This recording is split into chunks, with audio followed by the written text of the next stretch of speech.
teman-teman saya yang kebetulan etnis Tionghoa itu bilang katanya CT itu lebih Cina dari Cina. Terus berulang kali masuk penjara lagi. Keluar datang ke Indonesia diurus lagi. Ya. Terus masuk penjara lagi 3 kali kawan ini masuk penjara. Waduh bahaya ini. Kalau Cina nanti lebih maju dari Amerika bahaya buat saya. Makanya Trump jadi presiden dia yang mulai. Oke sekarang nggak ada lagi. Pak CT yang punya Trans, ya kan, yang retail modern yang besar, itu harus kita satukan ekosistemnya dengan UMKM. Kalau ekonomi itu ekonomi tidak tercatat lah, yaitu ada dari mulai kayak duit politik lah ya. Bukan. Ya, benar.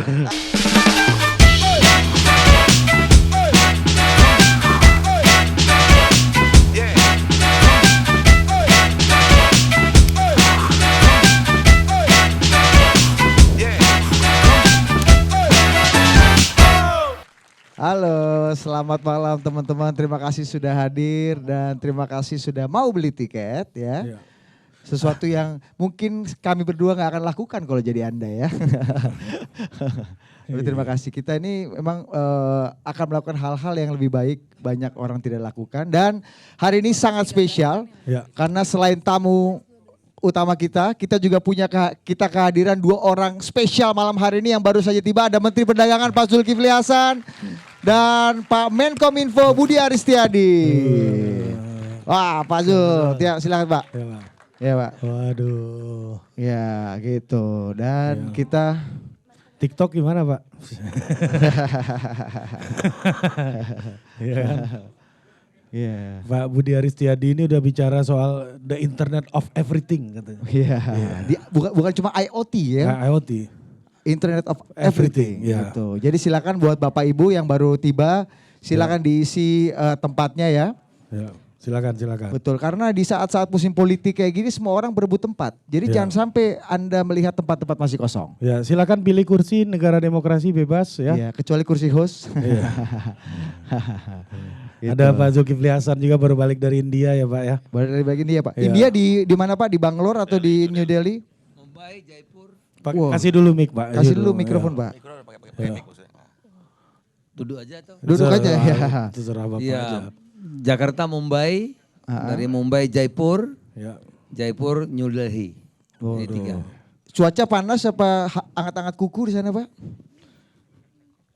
Bapak di Cuaca enak, perasaan yang panas. Udah mulai. Belum mulai ini kawan. Mantap. Ini baru pemanasan. Ini beda loh Pak sama acara politik Pak. Iya. Kalau acara politik biasanya politisi yang bayar. Ini mereka yang bayar. Iya, tapi kan buat saya ini malam justru Iya. ini hiburan. Betul. Iya. Ya ini padahal ini wajah-wajah kalau dikasih 100.000 nolak nih Pak. Gini-gini Pak. Apalagi kasih sembako doang kan. Iya. Itu Pak. Jadi ini market baru dalam politik dan biasanya kalau tamu kita udah siap belum ya? Tamu spesial kita? Udah. Gimana? Mana Mas Kai? On the way. Nah, kalau biasanya itu ya Ri ya, kita itu kalau nonton bioskop menghindari duduk paling depan ya. Ya kan karena Ya, paling betul. dekat layar. Dan paling ketahuan juga biasanya kalau depan. Kalau sekarang ini paling depan atau paling premium. Iya. Gitu. Dan kita lihat ada teman-teman lama nih, wah dia ada dari Riau ya. Iya. Di ketua Golkar. Lu dari Ini Riau. orang Golkar ya? nih Oh Pak. iya, benar. Golkar nih Pak, Golkar Pak. Iya. Golkar ini masih KIB nggak sih Iya. sebenarnya? Gol gue lupa, apa ya? ada Pak Zul. KIB kan Bos, udah ya. gabung. Dan Iya. ya tanpa harus berlama-lama lagi, kita sambut dengan meriah the one and only Hairul Tanjung. Wih. Malam Pak. Malam, Pak. Iya. Ini wawancara saya paling menegangkan Pak. Salaman dulu Pak kita. Apa kabar Pak? Alhamdulillah. Iya. Pak ini ada 2 politisi depan kita Pak. Ada Pak Zulkifli Hasan Menteri Perdagangan Ketua Umum PAN dan Pak Menkominfo Budi Aristiadi Ketua Umum Projo Pak. Ini satu-satunya forum yang beliau berdua hadirkan di mana orang yang datang itu nggak dibayar tapi mereka yang bayar Pak. Monggo Pak CT. Tepuk tangan sekali lagi untuk Pak CT. Betul. Gimana Oke, deh? kita mulai langsung deh. Lu dulu lah yang nanya lah. Iya, lu lah. Apa kabar Pak JT? Gua komenteran nih gua nih. Iya, apalagi gue. Pokoknya dari gua kecil di Sumatera orang kaya yang gua tahu itu cuma Khairul Tanjung. gua. Pak, tapi ini satu pertanyaan yang mungkin banyak ditanyakan orang tapi nggak berani nanya ke Bapak. Bapak ini kan selalu ada namanya dalam deretan orang terkaya dah di Indonesia gitu Pak. Dan ini kalau nggak mau dibilang agak sensitif Sarah, tapi maksudku Bapak satu-satunya yang orang non Tionghoa gitu ya, yang ada di 10 besar. Itu kenapa bisa di only game in town tuh Khairul Tanjung ada di deretan creme de la creme itu Pak? Simpel aja, karena teman-teman saya yang kebetulan etnis Tionghoa itu bilang katanya CT itu lebih Cina dari Cina. Coba itu gimana menerjemahkan? Itu Anda setuju atau gimana Pak? Ya diaminin aja lah. Iya.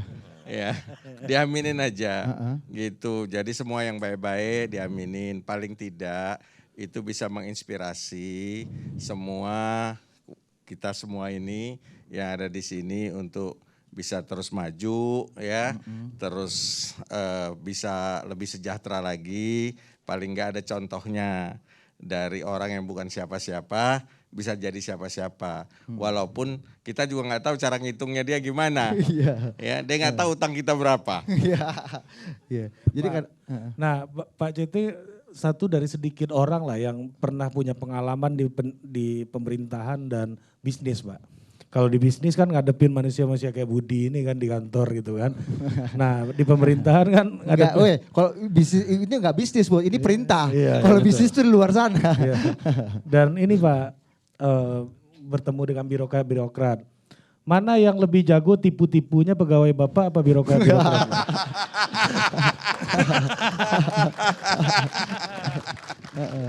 Enggak. Birokrat itu sebenarnya ya berbeda sama pegawai perusahaan swasta.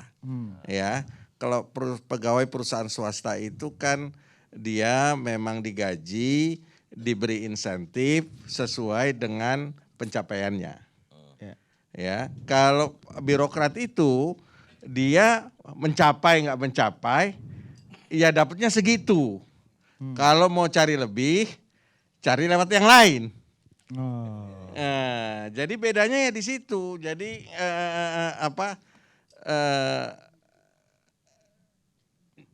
nggak sama gitu parameternya. Jadi banyak teman-teman Pak Jul juga kebetulan dari swasta dulu gitu ya. Jadi perbedaan orang swasta itu kan result oriented. Ya, kalau di pemerintahan itu proses oriented. Jadi misalnya ya, hasilnya bagus tapi prosesnya salah, masuk penjara. Gitu. Kalau Bang enak ngomong penjara pelan-pelan aja. kalau di pemerintahan ya gitu kan begitu. Kalau di swasta ya prosesnya salah, asal resultnya bagus dapat insentif. Itu artinya inovasi itu Pak ya. Iya, jadi memang berbeda parameternya. Makanya seringkali orang swasta masuk di pemerintahan itu seringkali salah langkah. Karena mereka berorientasi kepada result oriented tanpa memahami proses oriented. Gitu. Jadi harusnya orang swasta yang bisa masuk pemerintah itu tetap harus berfokus pada result oriented, tapi prosesnya nggak boleh dilanggar. Semuanya harus dilakukan secara aturan yang berlaku. Tangan dulu Anda. Ini banyak yang pengen jadi pejabat dan ini Pak, sekarang Pak anggota dewan makanya ini dari swasta. Nah, itu gimana Pak? Apa Pak CT menyesuaikan diri dan ngebawa kultur swasta waktu itu ke Iya, saya dalam birokrasi, kebetulan memang sudah punya mentor-mentor orang-orang di pemerintahan dari awal. Jadi saya pertama punya mentor itu yang di pemerintahan tuh namanya Pak Mari Muhammad, almarhum. Beliau itu Dirjen Pajak, terus jadi Menteri Keuangan ya. Nah saya banyak belajar. Saya belajar tentang makroekonomi, tentang pengelolaan fiskal, pengelolaan moneter. Karena zaman Pak Mari Menteri Keuangan itu dia ketua Dewan Moneter, artinya Menteri Keuangan tapi merangkap ketua Bank Indonesia harus ikut dia, semua ikut dia, namanya ketua Dewan Moneter. Dia juga merangkap Menteri BUMN. Jadi BUMN itu semua di bawah Kementerian Keuangan. Jadi super minister lah gitu. Ini Pak ya, ini genset-genset belum pernah lihat nih Pak. Wah ini Pak Mari Pak. Iya, Iya. ini bagi adik-adik, anak-anak muda yang belum kenal, ini Pak Mari Muhammad udah almarhum ya. Beliau salah satu mentor saya gitu ya. Jadi saya belajar mengerti cara mengelola pemerintahan, ya, mengerti tentang fiskal, mengerti tentang moneter, mengerti tentang ekonomi. Itu sebenarnya karena saya dari muda sekali itu sudah belajar dari beliau dan beliau sangat luar biasa, ya, orang yang disebut Mr. Clean. Ya, kenapa Mr. Clean? Jangankan yang haram, yang halal aja ditolak sama dia. Nah, gitu. Jadi Kasih dulu cerita Pak, kasih dulu cerita. Gimana Pak, cerita-cerita itu gimana Pak? Iya, jadi beliau itu salah satu Dewan Pengawas Sokpin. Sokpin itu adalah perusahaan milik asing tapi ada partnernya pemerintah di dalamnya. Perkebunan sawit di Aceh dan Sumatera Utara. Dulu perkebunan paling top di Indonesia. Itu ada uang tancim kan. Nah beliau sebagai salah satu ketua Dewan Pengawasnya kan dapat tancimnya. Itu kan uang halal. Ya, tapi beliau bilang ini bukan hak saya, itu dikembalikan. Wow. Gitu. Jadi itu kita selalu melihat beliau itu susah dicari bandingannya. Makanya kita selalu joke itu beliau mau masuk surga sendirian, nggak mau ngajak teman-temannya. Nirunya susah Pak ya. Iya. Siapa lagi Pak mentor-mentornya Pak JT Pak? Ya saya punya mentor satu, tiga-tiganya udah almarhum di pemerintahan itu. Yang satu Pak Mari Muhammad, kedua ini orang pergerakan, mentor saya itu namanya Adi Sasono. Ya, itu beliau adalah lulusan ITB, orang pergerakan, seumur hidupnya itu memang berjuang aja gitu. Ya, nah Ya, Pak, belum, Pak. berjuang aja itu kawan ini gitu, nggak pernah ada istirahatnya. Nah yang ketiga saya beruntung juga punya mentor tentara jenderal yang akhirnya jadi Menteri Dalam Negeri, namanya almarhum Rudini. Gitu. Jadi tiga orang Pak ya, ini, wajahnya Pak Rudini. ya, tiga orang ini sebenarnya mentor saya pada waktu saya muda. Jadi banyak pemikiran-pemikiran saya, pola berpikir saya itu dipengaruhi oleh tiga orang ini. Jadi walaupun sekolahnya dulu dokter gigi kan Pak? Saya sekolah dokter gigi dan saya lulus dokter gigi, tapi nggak pernah praktek. Iya bener. Iya. Itu bisa sampai jalan menuju ke mentor-mentor itu gimana Pak ceritanya Pak? Panjang lah gitu ceritanya. Tentu kan kita harus berusaha untuk mendekat, mencoba meyakinkan. Pada prinsipnya orang-orang tua zaman dulu seperti beliau-beliau ini itu senang sama orang-orang muda yang mau belajar, mau menggali ilmu, tapi ada track recordnya juga, gitu. Jadi lama-lama susah deketin. Yang paling susah dari tiga orang ini siapa, namanya Pak? Pak Mari. Oh. Itu paling susah dideketin, paling sulit, gitu. Pernah satu ketika udah kenal baik segala macam. Saya ke Aceh, ya, bersama beliau nih, gitu mau ngeresmiin modal Ventura. Dulu beliau salah satu inisiatifnya bikin modal Ventura di setiap provinsi, gitu. Dan beliau kalau datang ke daerah nggak pernah mau nginep di hotel, selalu nginep di Wisma, ya miliknya BUMN di daerah itu. Jadi kan kita nginep di hotel. Jadi saya sama nyonya itu istri gitu datang gitu ke Wisma sekedar buat say hi lah apa semua segala macam. Diterima oleh istrinya baik sekali sampai hari ini Mbak ini masih hidup sehat ya, baik sekali. Pak Marinya itu baca koran nengok aja kita kagak, gitu ya. Kita adu sabar aja ya, setengah jam nggak diladenin, 1 jam nggak diladenin, lama-lama kan dikasihan juga sama kita, nah, baru dia ladenin kita gitu loh. Jadi that is the unique yang ilmu yang saya dapat dari Pak Mari. Nah, satu lagi nih Pak, nama yang belakangan juga akhirnya banyak orang yang tahu Pak CT itu punya hubungan yang cukup sentimental sama orang satu ini. Ini dari Malaysia, boleh kita buka? Nah, ini Pak Anwar Ibrahim, kita baru tahu ternyata di waktu kunjungan beliau terakhir ke Jakarta, selain bertemu dengan presiden juga nyamperin atau berkunjung ke sahabatnya, yaitu Pak Khairul Tanjung yang diakui oleh Pak Anwar. Itu cerita gimana Pak? Iya, ceritanya sebenarnya sama. Pak Anwar Ibrahim ini dulu aktivis, kalau di Indonesia ada HMI, di sana namanya ABIN. Nah, Pak Anwar ini dulu punya mentor juga di HMI namanya Mari Muhammad. Nah, punya sahabat juga namanya Adi Sasono. Gitu. Jadi ini terlink semua sebenarnya.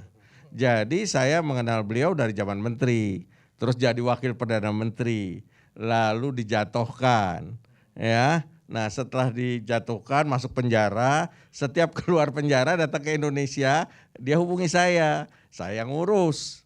Gitu, kalau dia datang ke Indonesia mau ketemu siapa, ini semua, ya. Terus berulang kali masuk penjara lagi. Keluar datang ke Indonesia diurus lagi, ya. Terus masuk penjara lagi 3 kali kawan ini masuk penjara, ya. Keluar penjara datang ke Indonesia diurus lagi.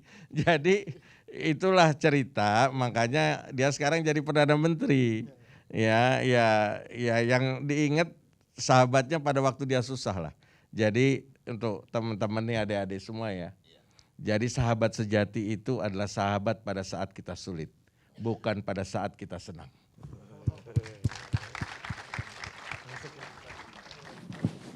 Iya benar. Mantap Pak. Lu kan dia bersahabat sama gue ketika hidup gue nggak sulit-sulit amat. Iya. dan ini belum masuk masa susah gitu ya. Jadi gue belum terbukti ninggalin lu apa enggak. Nanti habis pemilu lah kita lihat. Pak, tapi buat anak-anak muda Pak yang ingin mobilitas vertikal dalam kehidupannya. Kenapa ya? Teori Korea-Korea juga loh. Teori Korea-Korea nih Pak. Itu kenapa perlu kita masing-masing itu punya mentor yang betul-betul kita ikuti atau kita panuti gitu sih Pak? Iya, karena seberapa itu penting Pak faktor karena itu mentorship mempercepat proses ya untuk adik-adikku semua ini gitu loh. Karena apa? Namanya ilmu pengetahuan yang kita pelajari, hal-hal yang kita lihat, yang kita baca, yang kita dengar, itu sebenarnya adalah hal yang paling penting karena di dalam otak kita ini itu ada microchip sebenarnya yang dia masuk terekam. Nah, kalau kita bisa melatih itu ya dengan proses yang terus-menerus, ya kita akan punya prosesor. Kalau dilatihnya makin cepat, kita punya Pentium 4 itu. Ya, namanya intuisi, insting. Ya, nah itu kalau kita latih jadi cepat. Jadi keputusan yang kita buat bisa lebih cepat dan lebih akurat.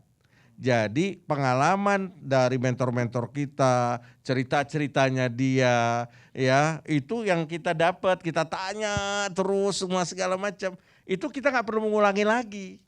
Jadi kesalahan-kesalahan yang pernah dia dapat, ya kita nggak perlu ulang lagi. Ilmu-ilmu yang dia udah dapat, pengalaman-pengalamannya, kita tanpa mengalami itu, sudah tahu gitu loh. Jadi itu sebenarnya fungsi daripada proses belajar, learning process. Jadi mentor yang baik itu akan membuat Anda lebih cepat untuk bisa sukses lebih cepat juga. Asal mentornya tepat ya Pak ya. Ya. Ini juga kalau kita lihat Pak, kalau orang biasa kayak kami berdua ini ngelihat dunia hari ini mungkin sangat berbeda dengan Pak CT yang prosesnya udah panjang, mentornya udah banyak gitu dibanding kami berdua. Kami berdua mentornya paling Bang Muni kan. Tegak Lurus Budi Hari kan. Nama pun Budi Hari Pak kan. Kita kalau bikin acara gini Pak. Perkenalkan nama saya Budi. Saya Ari. Kalau digabung menjadi Wah Mendes. Oh sekarang main Kominfo ya. Udah naik sekarang. Udah naik ya. Itu Pak jualan kami itu aja Pak. Ya, jangan anggap remeh Menko Info sekarang. Tuh, lu paling-paling. Jadi ini luar biasa nih. gini-gini beliau itu sudah punya pengalaman luar biasa, ya.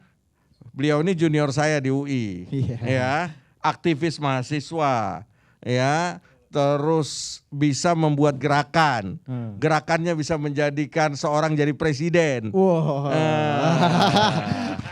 Jangan anggap remeh. Pak, ini bukan seorang nih Pak, ini yang kedua nih, mau yang kedua nih. Jadi gitu, karena itu sama juga. Jadi zaman dulu gitu ya, misalnya almarhum Adi Sasono itu kurang lebih ya 11-12 sama Budi Ari. Gitu, dan orang pergerakan. Orang pergerakan memang beliau lulusan ITB gitu, sama lulusan UI. Iya, canggih ya Pak ya UI ini ya. Tapi apa ininya sama basicnya gitu, pergerakan ya, cuma cara bergeraknya beda. Iya. Gitu, karena zamannya juga berbeda gitu. Hampir kita masuk ke detail barusan. Pak. Bedanya apa? Tapi jangan, biarkan di makro, ya kan? Nggak. Iya, biarkan di makro. Makanya kita bicara ekonomi makro nih Pak sekarang. Belum Pak. apa, Nah, Rusia, ini Ukraina, biar relate perang nih. dagang, Iya, karena BRICS kemarin mumpung kan. ada Menteri Perdagangan Iya. nih Pak, nanti kita akan tanya apa pengalaman beliau baru dari India Pak, ke 4 kota katanya. Jalan-jalan apa kerja itu kan? Tapi pasti banyak kan conference Enggak, gitu. Pak Zul ini bos. Apa? Ziarah bos. Ziarah. Kan keluarga istri dari situ ya Pak. Dari India Pak. Ziarah. Pak, ini tulisan Yopi Hidayat di Sinyal Pasar kurang lebih awal Agustus Pak. Saya bacakan ya Pak ya. Nanti buat Pak Zul juga bisa nanggapin. Melonjaknya harga bahan pangan kembali mengancam ekonomi dunia yang masih rapuh. Iklim yang kacau akibat efek pemanasan global bisa menurunkan tingkat produksi pangan di seluruh dunia.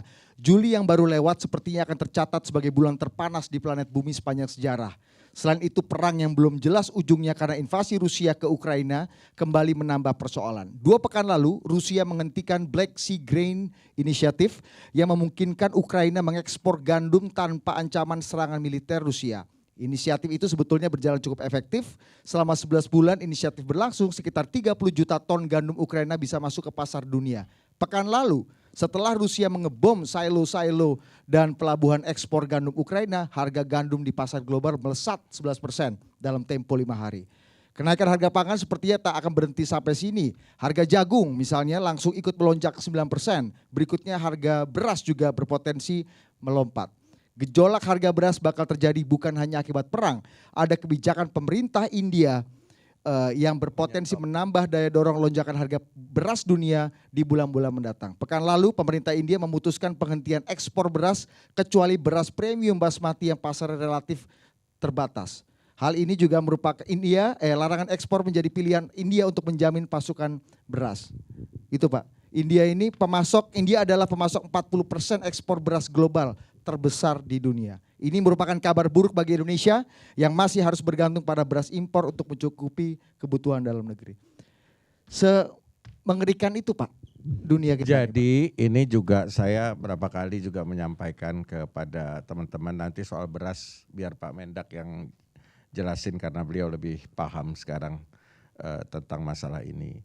Tapi untuk adik-adikku semua, 10 tahun yang akan datang, keadaan dunia yang juga praktis menjadi keadaan kita, pasti akan lebih sulit dibandingkan dengan 10 tahun yang kemarin.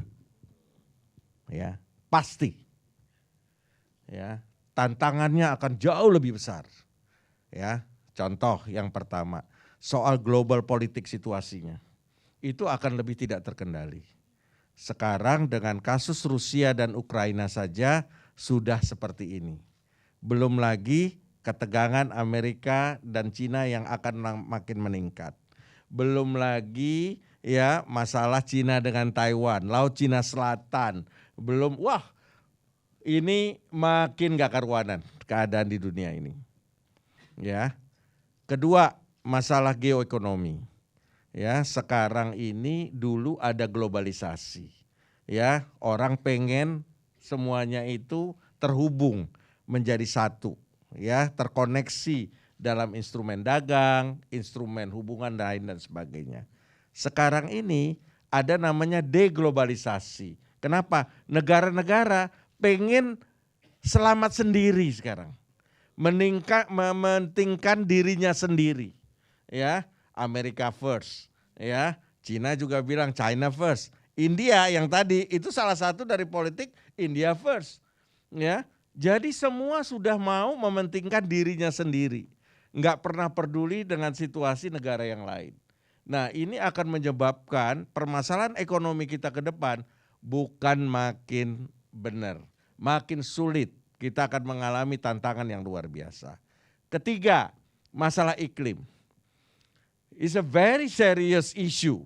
Ya, Anda bayangin nih, Jakarta udah berapa lama nih, ya udaranya kayak begini, ya gitu. Satu karena hujan nggak turun-turun, ya anginnya kebetulan lagi ngarahnya ke sini, banyak lah sebenarnya. Polusinya sih udah dari kemarin-kemarin, tapi kebetulan anginnya nggak ke sini, ada hujan, jadi agak kurangan dikit.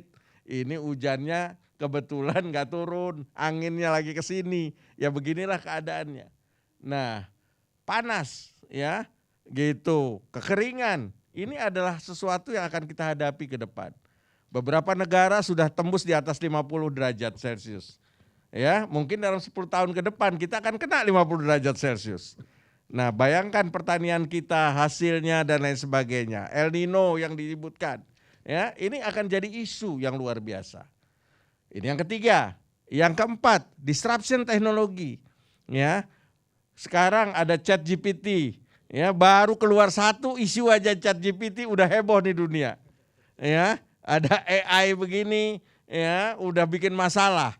Kan besok ada GPT yang lain, makin cepat, ya dulu ya dari Facebook ke TikTok agak lama, ini dari TikTok nanti ke ChatGPT lebih pendek, nanti kemana lagi gelombangnya lebih pendek. Nah, kita akan mengalami masalah yang seperti ini dalam 10 tahun ke depan. Jadi untuk adik-adikku nih semua yang hadir pada hari ini, ya tantangan Anda 10 tahun ke depan tidak lebih mudah dari tantangan yang kami hadapi 10 tahun yang lalu. Jadi ya Anda harus betul-betul lebih siap ya untuk menghadapi tantangan-tantangan yang lebih sulit ke depan ini.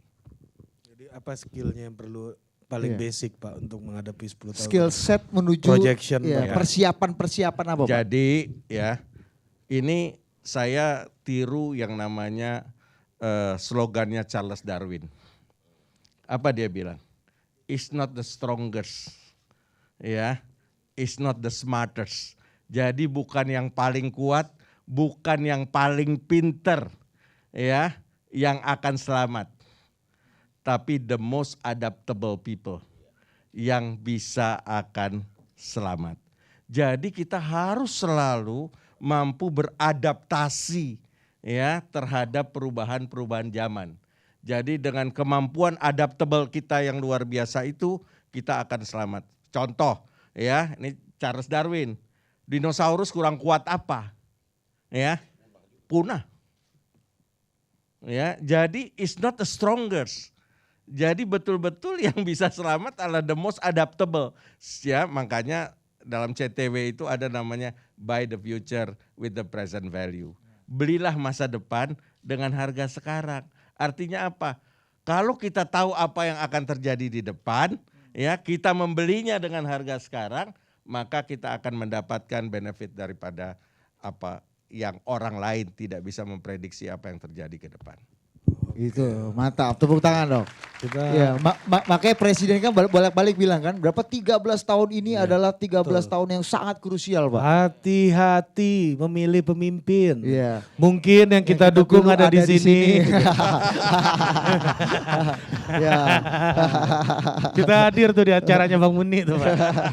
Hebat sih Bang Muni. Iya. Nah, mumpung ada Pak Pak Menteri Mendak. Perdagangan Ya. dan Menkominfo nih, tadi dibilang digitalisasi, ada kita bicara mengenai krisis iklim Dan perdagangan. paling gimana perdagangan Indonesia ini Pak, terutama dalam situasi global yang kayak Pak CT bilang tadi yang Ya. tidak menentu. Apa sih yang dilakukan Pak Jokowi hari ini itu dan Pak Mendak sendiri dalam memastikan kita itu adaptable gitu. Iya. Gitu Pak. Silakan Pak. Sambil berdiri Sambil juga boleh berdiri Pak. lebih kalau enak di- Pak biar kamera lihat paten kawan-kawan juga ini Pak. kan, Pak. Nah. Ya. Ya. Wah, berdiri ya. Iya. Pak nyanyi lagu pan dulu. Itu ya. Itu lebih ini Pak, iya. Nggak usah dinyanyikan lagi udah hafal semua. Siapa sih itu Pak? Kan mau di sini aja duduk. Nah, Pak dulu Pak. Iya, Silakan. mantap gitu aja. Iya. Benar. Silakan. MC yang berdiri. Iya, Iya, udah betul. benar. Bang Uni, sini Bang Uni. Udah bilang. Iya nih, Ya, Kak. tepuk tangan dong dua menteri dong. Ya. Makanya kita Improvisasi, berdiri nih kan. iya. Enggak, Budi sama Ari ngelihat kami berdua lebih muda dari mereka. Iya. Silakan Pak. Gimana Pak? Ya, jadi yang disampaikan Pak Ceta itu, ya itulah yang kita hadapi. Saya masih parau, karena bertengkar terus nih di India. Dalam rangka agenda G20, bidang perdagangan dan investasi. Saya ambil contoh misalnya dengan India, sudah melarang ekspor beras. Walaupun melalui pihak lain, kita cukup besar ngambil dari sana. Nah ini sebentar lagi akan dilarang lagi ekspor mereka gula. Gula, kita hitung saya dari India itu 1,6 juta. Gitu. Jadi memang walaupun mahal, memang kedaulatan itu tidak boleh ditawar. Untuk mengembangkan kedaulatan pangan itu kadang mahal, kadang gagal. Itu sesuatu yang harus dilalui. Jadi kalau kemarin ada yang protes, itu apa rusak ya? Memang risikonya nggak mudah. Gitu. Karena sekarang terbukti orang melarang Pak makan. Karena dia juga penting, rakyatnya banyak.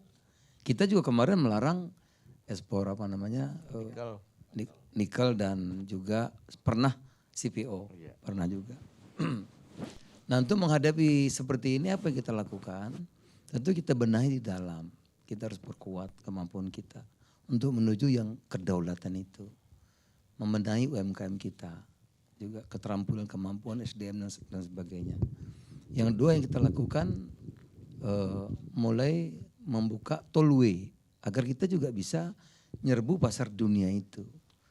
Misalnya baru-baru ini kalau teman-teman lihat, Pak Ceta juga segera mengikuti, lahir undang-undang EU deforestasi namanya. Bayangkan, itu kan penjajahan gaya baru. Gitu. Kopi kita harus dilihat di mana nanamnya, ya kan? Harus ada sertifikatnya. Kalau nanti ada rumputnya rusak, kayu rusak dilarang. Kalau saudara mau ekspor apa coklat, di mana nanamnya?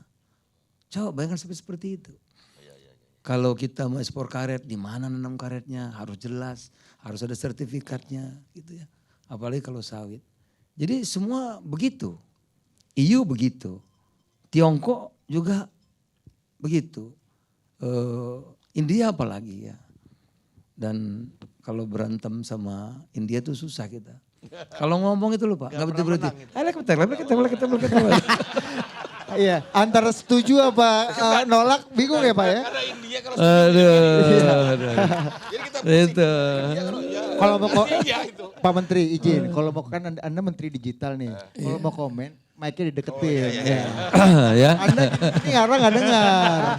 Itulah Jadi pentingnya. saya lanjut dikit lagi. Lanjut, Jadi Pak. tollway kita keluar, kita harus menyelesaikan perjanjian yang selama ini kita banyak dirugikan. Misalnya seperti EU tadi. Ya. Kita dengan EU dagang kita sepertiga Vietnam dan Thailand. Thailand itu 4 kali lebih besar dengan EU. Vietnam itu 4 kali lebih besar dengan EU daripada kita. Kita lebih banyak orangnya, lebih luas daerahnya, lebih banyak potensinya. Dagangnya sedikit, ribut terus Pak. Gitu. Oh kenapa? Oh rupanya orang Indonesia itu ngalahan. Apa-apa ya orangnya baik gitu. Jangan. Saya aja kalahi mereka. Gitu. Kita sebenarnya dagang kita kecil sedikit. Tapi Anda ribut terus. Tidak ada produk EU yang kita tolak. Enggak ada. Anda boleh cek. Tapi kenapa you begitu? Cristiano Ronaldo. Nah, aja kalau kira-kira mau begitu. terima Jadi ya, Pak. kita dengan data ya kita harus setara sama mereka. Dengan orang-orang putih ini kita harus setara. Kalau enggak dijajah lagi kita. Pak, jangan-jangan ini cuman balas-balasan aja Pak ketika kita memban nikel kita dan banyak produk komoditi lain, mereka juga melakukan yang sama. Bisa nggak Pak? Nah, kenapa Vietnam bisa, kenapa Thailand bisa? Contoh begini Pak Cete. Kita berunding 8 tahun nggak kelar-kelar. Vietnam, Thailand sudah kelar 8 tahun yang lalu. Cuma satu masalah. EU ingin agar dia bisa mensuplai pembelian pemerintah. Oh kita nggak mau, 8 tahun. Saya kan baru setahun jadi Mendak. Saya bilang ini harus kita setujui Pak, lapor Pak Presiden. Kenapa? Masa kantor perdagangan kalah bersaing sama EU, beli air minum, beli kertas, beli macam-macam. Kursi kan tidak mungkin kita kalah. Buka saja. Gitu. Jadi memang harusnya Mendak ini harus yang perdagangan. Menteri yang pintar dagang mestinya. Nah ini mudah-mudahan selesai tahun ini mudah-mudahan setelah 8 tahun. Yeah. Karena kalau nggak selesai kita ke EU Pak. Kirim sepatu kena 9%. Vietnam 0. Kita kirim tuna kena 20%. Thailand 0. Kan kita kalah. Nah ini harus diselesaikan. Udah selesai, mudah-mudahan tahun selesai. Saya sudah selesaikan RCEP namanya itu ASEAN. Karena ASEAN ini besar sekali. Kalau ke Indonesia apa saja masuk. Tapi kita mau ke ASEAN lain banyak sekali hambatan. Nah, ini udah kita selesaikan namanya RCEP. Jadi kalau UMKM nanti mau ngirim ke Malaysia dan sebagainya sudah bebas tarif. Dan terbukti dengan Malaysia kita sudah naik anunya. Oke. Apanya Siap. 2 kali lipat ya. Tiongkok banjir kita produk macam-macam. Ya. Pakaian $1, $2 begitu banyak. Kami juga udah selesaikan tollway-nya yaitu Indonesia, Tiongkok perjanjian yang komprehensif. Bebas tarif. Begitu juga dengan Korea Selatan. Korea Selatan tuh dagang dengan Vietnam 4 kali lebih besar daripada Korea Selatan dengan Indonesia. Bayangkan, jadi banyak. Nah itu kira-kira tollway-nya. Nah di dalam negeri kita sambungkan.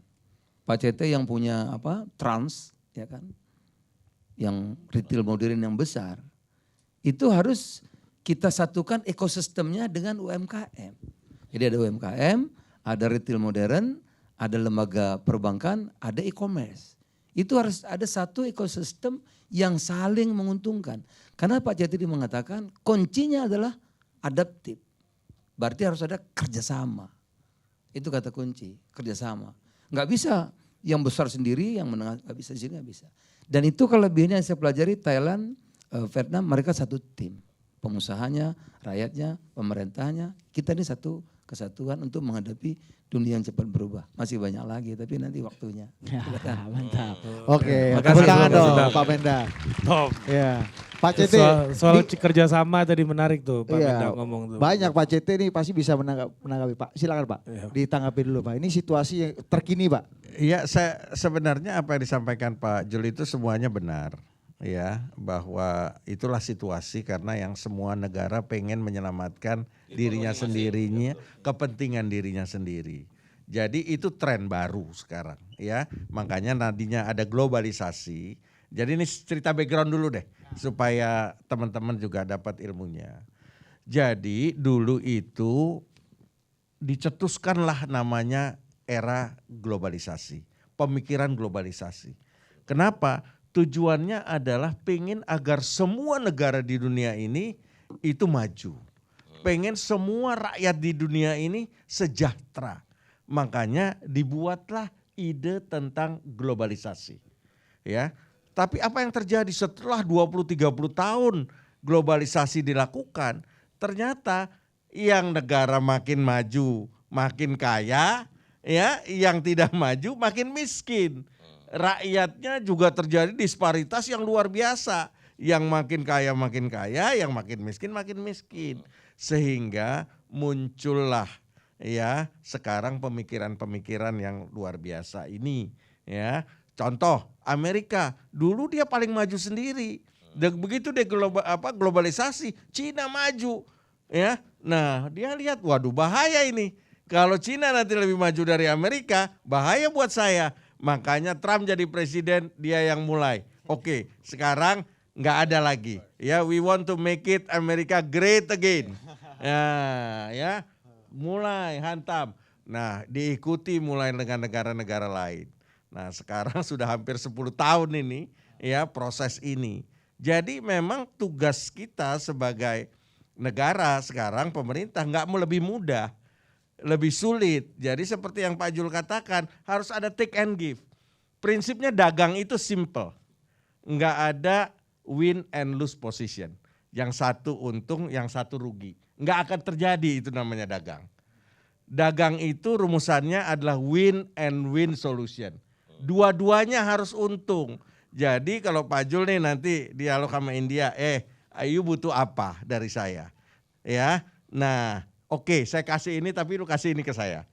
Gitu. Jadi udah langsung bilateral. Konsep unilateral sekarang sudah relatif demolish. Ya, konsepnya sekarang harus bilateral. Antar satu negara dengan negara lain, kepentingan dia apa, kita harus bisa berikan, kepentingan kita apa, dia harus berikan. Win and win solution. Nggak bisa lagi win and lose solution. Ya. Kita punya postur yang cukup gagah nggak Pak untuk bicara? Oh kita? iya. Gimana, Pak? Kita punya, tapi ya mesti agak pintar-pintar dikit lah. Gitu, karena kan ya negosiasi ini bukan suatu yang mudah. Ya, jangan seperti dibayangkan ya negosiasi antar negara itu adalah sesuatu yang mudah seperti kita beli kerupuk gitu ya di satu warung gitu, terus warung itu beli lagi apa di warung yang lain. Enggak seperti itu. Ya, sulit.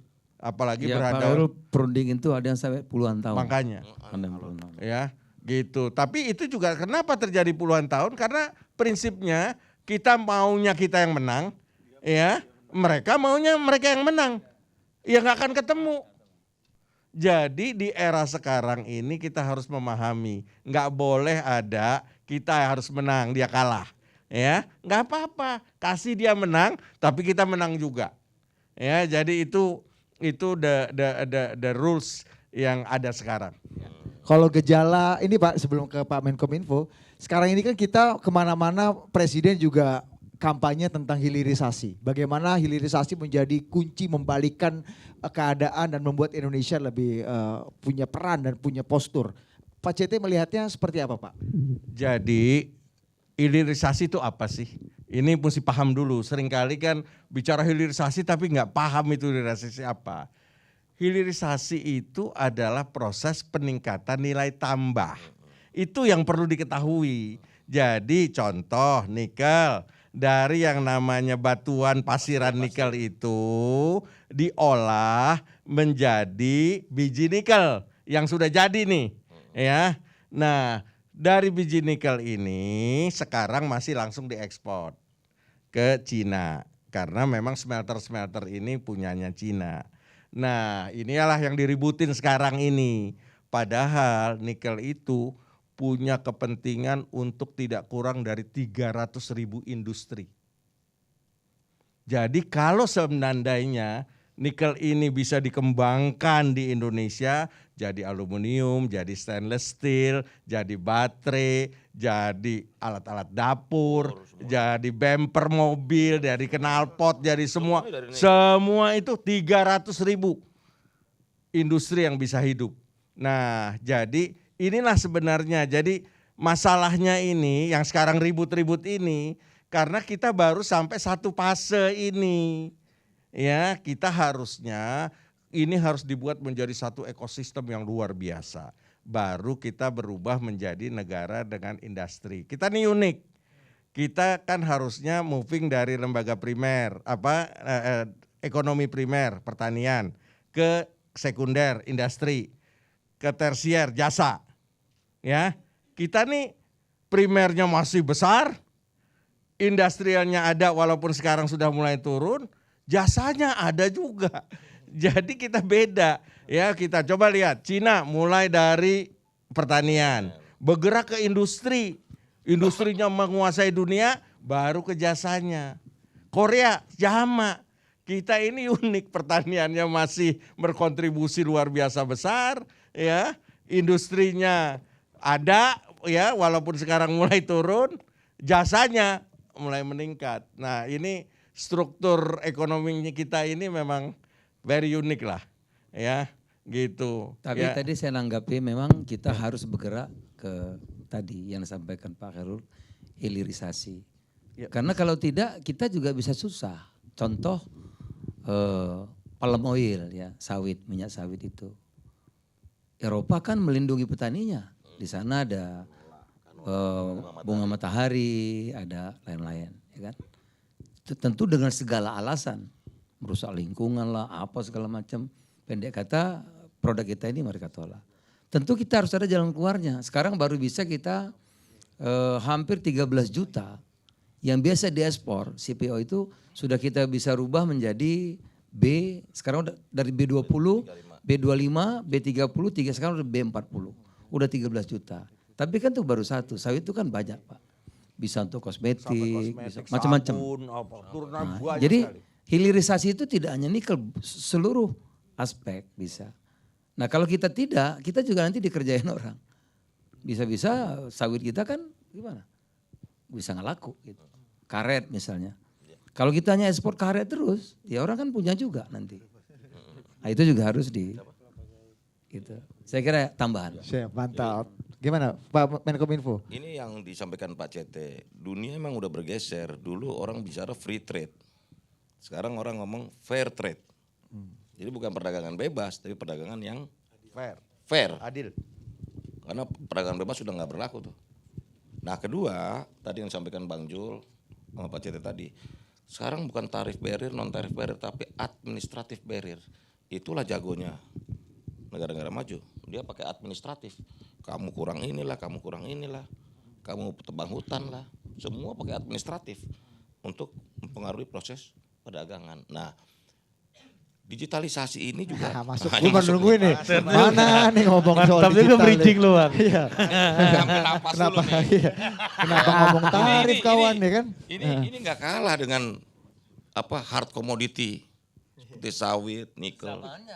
Justru Tadi chat GPT udah disinggung sama CT. Gini. Saya juga baru pulang dari India yang G20 chapter digital economy. Kan 3 isunya. Yang pertama infrastruktur digital, yang kedua upskilling digital talent, meningkatkan kemampuan literasi digital buat seluruh masyarakat, dan yang ketiga ini yang penting, security in digital economy. Keamanan. Bang, ini soal data gimana? Kedaulatan data, apanya kita segala macam. Karena terus terang Indonesia ini nggak di spearheadnya kemajuan teknologi dunia. Kita nggak di ujung tombaknya loh. Jadi kita bisa jadi konsumen. Kalaupun jadi produsen, ya prosumen. Produsen, konsumen. Karena ujung tombaknya tetap beberapa negara. Ya jadi saya sedikit, saya kemarin diskusi panjang sama ambasador perdagangannya, Menteri Perdagangan, tapi untuk luar negeri Amerika Serikat. Gimana saya beberapa seperti mereka melarang waktu kemarin TikTok gitu ya. Apa sih yang jadi masalah? Yang ditakutkan mereka itu soal data. Iya. Lain dia data. Kira-kira. Nah kita ini kan kadang-kadang terlalu bebas. Jadi kayak TikTok ini kan mendisrupsi e-commerce. Dia jadinya semacam e-commerce. Cuman kan saya bilang begini, kalau TikTok kita larang, ini kan ini pertukaran antar masyarakat nih. Jualan kolak 100 biji. Jadi ya enggak, ini ibu-ibu. Enggak ada, gue lihat kolak di Loh TikTok. ada, saya. Ada. Anda Kamu kurang. mesennya yang lain sih, bukan. Jadi gini. Jual Ya, lontong aja ada Dia kan? pesen yang lain. Bukan, saya baru beli rujak TikTok yang ngantri 3 hari. Bayangin coba, di TikTok ada aplikasi rujak enak nih. Ya. Nggak mahal, harganya cuma 15.000. Coba pesenin, 3 hari baru dapat.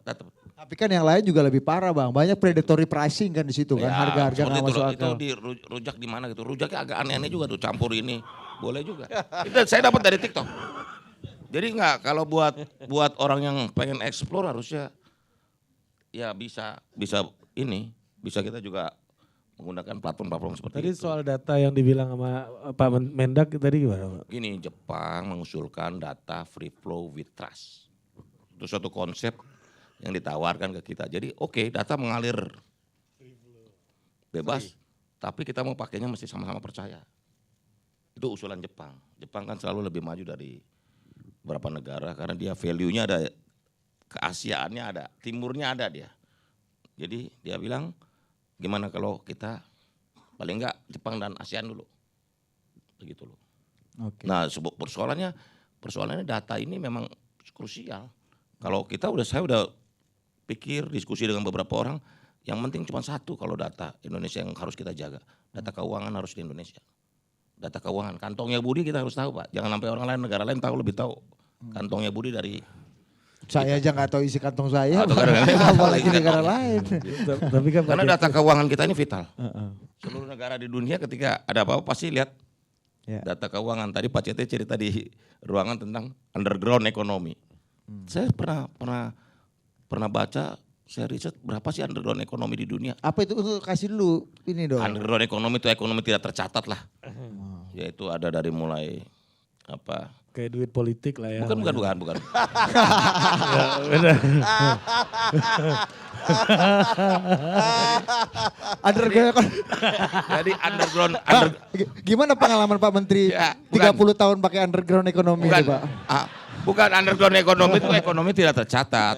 Saya pernah bertanya, berapa sebenarnya di dunia underground ekonomi? Ada yang bilang 20%. Jadi underground ekonomi apa aja sih? Apa panti pijet, Waduh. apa. Ini pakai cash keras ini, Pak. Pokoknya semuanya tunai. Tunai. Uang kartal, Uang kartal. Uang kartal, tapi nggak ada barter, uangnya kartal, cash and carry. Mati politik kalau uang kartal ini dilarang kan. Begitu. Termasuk juga di seluruh dunia lah ini berlaku. Karena begitu ini mati, ya udah. Karena ternyata di dunia, bukan hanya di Indonesia, underground ekonomi itu. Kalau bahasa ininya, kalau bahasa agak Teknokratis. kerasnya ini black market economic. Nah, Oh, yes, ya. jadi ekonomi pasar gelap tetap ada, pasar terang ada, pasar gelap juga ada. Nah, gue mau kembali ke Pak Cete. Pak, ini soal digitalisasi dan teknologi ini, Pak. Gimana prinsipnya, Pak? Gimana kita nggak ada di hilir aja nih, Pak? Kita juga ikut main gitu dalam hal ini. Kekuatan ekonomi digital kita kan kuat sekali, Pak. Sebenarnya kuncinya adalah sumber daya manusia. Karena teknologi itu adalah bukan hardware-nya, tetapi adalah software-nya. Nah, software itu sangat tergantung daripada seberapa jauh sumber daya manusia kita mampu berinovasi, berkreasi untuk menghasilkan platform-platform baru yang original. Nah, ini kunci sebenarnya. Ya gitu. Jadi kalau anak-anak muda kita, dan ini pasti anak muda yang ini. Nggak ada orang tua yang menciptakan TikTok, menciptakan Facebook, menciptakan YouTube, menciptakan Udah semua. Wong gatek kita. Iya. Tapi TikToknya Pak Zulhas bagus, Pak. TikToknya. Siapa yang bikin, Pak? Bukan. Sekarang Kan ada temannya Ari konsultannya. bukan sekarang kita lihat benar kata Pak Cete tadi. Jadi kuncinya sumber daya manusia kita. Kita harus makanya di sini kan saya udah nggak di pemerintahan. Ini kan teman-teman yang di pemerintahan, ya. Kita mesti tumbuh suburkan namanya iklim. Iklim kreativitas. Iklim di mana anak-anak muda itu mau mencoba, ya. Pertama pasti gagal, pasti salah, pasti kurang laku, pasti ya memang begitu proses penciptaan. Nggak ada yang sekali cipta jadi itu nggak ada.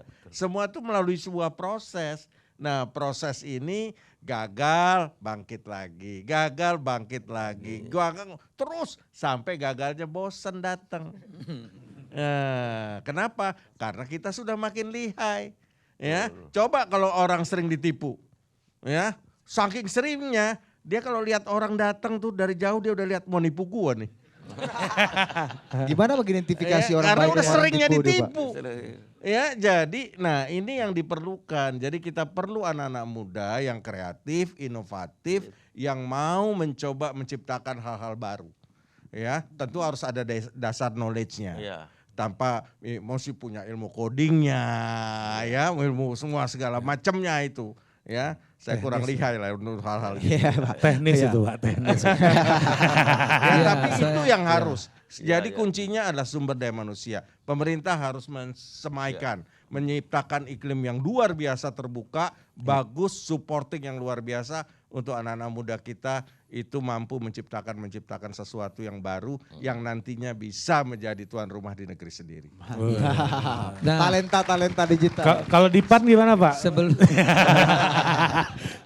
kan temannya Jangan- Ari. Iya, belum masuk situs RI, sabar kamu. Ya jadi itu tidak bisa dihindari ya. Digitalisasi itu kan sesuatu keniscayaan, nggak bisa dihindari. Tetapi sebelum kita kuat memang pemerintah, khususnya dari Kemendak, kita masih tata. Dan itu yang kita lakukan. Kalau enggak kan Tanah Abang ribut, UMKM ribut, semua ribut itu. Karena bisa seketika. Beauty yang baru berkembang itu teriak bisa tutup gitu ya. Soal TikTok tadi itu gimana Pak yang tadi Pak Menteri? Rujak TikToknya Bang. Ya itu jualannya harus diatur. Karena dia kan jadi satu jadi satu nanti e-commerce keuangan jadi satu itu kan. Iya. Jadi Ujungnya itu datanya dia. tidak mudah. Oleh karena kita tata agar tidak mematikan usaha kita, UMKM kita, dan tentu e-commerce yang lain yang tidak sekuat ini. Apa antara lain misalnya kita atur karena melarang nggak boleh. Kita kan sudah SEPA, sudah perjanjian komprehensif agreement dengan Tiongkok dan yang lain. Jadi nggak bisa Pak, melarang nggak bisa. Yang bisa diatur bisa. Nah nanti kita yang boleh langsung misalnya barang-barang yang langsung dari luar direct ke yang dijual agar tidak mematikan UMKM itu kita kasih positive list. Positive list. Yang tidak di positive list dia harus melakukan seperti usaha biasa. Itu satu. Kemudian juga mereka sebagai platform digital tidak boleh juga jadi produsen. Nggak boleh, ya kan? Masa jualan misalnya TikTok mereknya. jualan makanan merek TikTok juga nggak bisa diatur. Artinya kita tata sehingga kemajuan itu tidak fair dan tidak mengganggu UMKM kita. Itu kira-kira. Oke, boleh. Tepuk tangan dong. Jadi kalau TikTok mau jualan produk namanya bukan TikTok aja gitu.